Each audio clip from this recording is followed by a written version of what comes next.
நாம இப்போ ஒரு பெரிய கிரியேட்டிவ் புரட்சியில இருக்கோம். அத பத்தி தான் இன்னைக்கு பார்க்க போறோம்.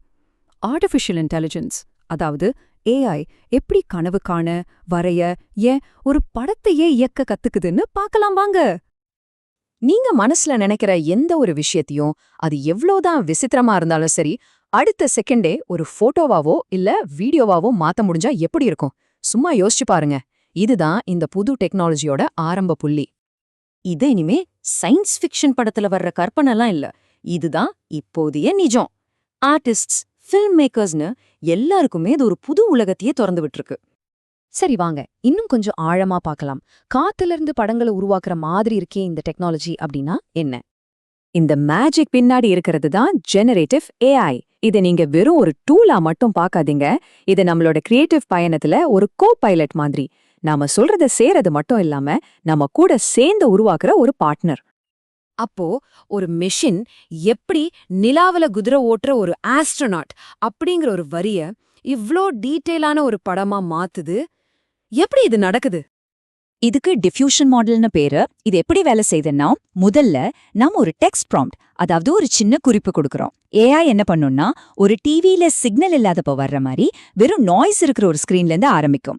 அப்புறம் ஒரு சிற்பி தேவையில்லாத கல்ல செதுக்கி உருவத்தை கொண்டு வர்ற மாதிரி இந்த ஏஐ அந்த நாய்ஸை கொஞ்சம் கொஞ்சமா நீக்கி நாம கொடுத்த வார்த்தைகளுக்கு ஏத்த ஒரு தெளிவான படத்தை உருவாக்கிடும். சிம்பிள்.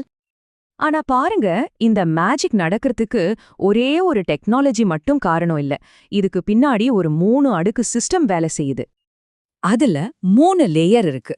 முதல் லேயர் அப்ளிகேஷன் லேயர், அதாவது மிட்ஜர்னி, டாலே மாதிரி நாம பயன்படுத்துற ஆப்ஸ். ரெண்டாவது மாடல் லேயர், இதுதான் ஏஐயோட மூளை, ஸ்டேபிள் டிஃப்யூஷன் மாதிரி. மூணாவது கம்ப்யூட் லேயர், இது எல்லாத்தையும் இயக்குறதுக்கு தேவையான பவர்ஃபுல்லான ஹார்ட்வேர். இந்த 3 சேர்ந்தாதான் இந்த மேஜிக் நடக்கும். சரி, இப்போ இந்த டெக்னாலஜி எப்படி கிரியேட்டிவ் வேலைகளை மொத்தமா மாத்த போகுதுன்னு பார்க்கலாம். முன்னெல்லாம் ஒரு வேலைய செய்யறது ரொம்ப ஸ்லோவான, கஷ்டமான ப்ராசஸ். ஒவ்வொன்னையும் கையால செய்யணும், திருத்தணும். ஆனா இப்போ ஏஐ கூட சேர்ந்து வேலை செய்யறதுனால மனுஷனோட ஐடியாவும் ஏஐயோட வேகமும் சேர்ந்து ஒரு டைனமிக் பார்ட்னர்ஷிப் உருவாகியிருக்கு. ரொம்ப வேகமா, ஈஸியா வேலை முடியுது. இத நல்லா புரிஞ்சுக்கணும். இது ஆர்டிஸ்டுக்கு பதிலா வரல. இது அவங்களுக்கு ஒரு சூப்பரான கோ பைலட் மாதிரி.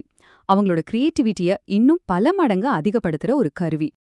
இந்த சார்ட் பாருங்க, ஒரு முக்கியமான விஷயத்த சொல்லுது. முன்னெல்லாம் பெயிண்டிங் இல்லனா ஃபில்ம் மேக்கிங் மாதிரி விஷயங்களை கத்துக்க நிறைய காசும் நேரமும் தேவைப்பட்டுச்சு. ஆனா ஏஐ டூல்ஸ் அந்த தடைய உடைச்சிடுச்சு.